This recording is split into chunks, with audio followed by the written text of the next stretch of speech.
మరి కాసేపట్లో ఢిల్లీలో తెలంగాణ కాంగ్రెస్ కీ మీటింగ్ జరగబోతోంది. కీలక నిర్ణయాలు ఈ మీటింగ్ లో తీసుకోనున్నారు. సో ఈ మీటింగ్ కి ఎవరెవరు హాజరు కాబోతున్నారో చూద్దాం. కమిటీలో సభ్యులుగా ఉన్నారు CM Revanth Reddy, deputy CM Bhatti, Mahesh Goud, Meenakshi Natarajan తో పలు అంశాలపై చర్చించనున్నారు నేతలు. దీంతో ఉత్తమ్, సీతక్క, దామోదర రాజనరసింహ మంత్రులందరూ హాజరు కానున్నారు. పార్టీలో క్రమశిక్షణ లోపంపై సమన్వయ కమిటీ సీరియస్ గా ఉన్నట్లు తెలుస్తోంది.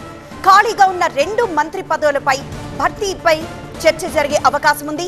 ఇక హైకమాండ్ గ్రీన్ సిగ్నల్ కోరనున్నారు తెలంగాణ నేతలు. ఆగస్టు 2వ వారంలో విస్తరణకు అవకాశం ఉంది.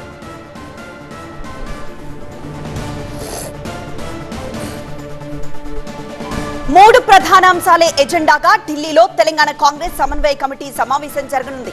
ప్రధాన ఎజెండాగా కేబినెట్ విస్తరణ నిలిచే అవకాశాలు కనిపిస్తున్నాయి. ప్రస్తుతం రాష్ట్ర మంత్రివర్గంలో 18 మంది మంత్రులుగాను 2 మంత్రి పదవులు ఖాళీగా ఉన్నాయి. ఈ 2 స్థానాలను భర్తీ చేసే అంశంపై CM Revanth Reddy, deputy CM Bhatti Vikramarka, Uttam Kumar Reddy సహా రాష్ట్ర నాయకత్వం కాంగ్రెస్ అధిష్టానంతో చర్చించే అవకాశం ఉంది. ప్రాంతీయ సమతుల్యత, సామాజిక వర్గాల ప్రాతినిధ్యం, పార్టీలో సీనియారిటీ, పనితీరు వంటి అంశాలను పరిగణలోకి తీసుకొని నిర్ణయం తీసుకునే అవకాశం ఉన్నట్లు తెలుస్తోంది. సమావేశం అనంతరం హైకమాండ్ నుంచి సానుకూల సంకేతాలు వస్తే ఆగస్టు 2వ వారంలో కేబినెట్ విస్తరణ జరిగే అవకాశాలున్నాయని పార్టీ వర్గాలు అంచనా వేస్తున్నాయి.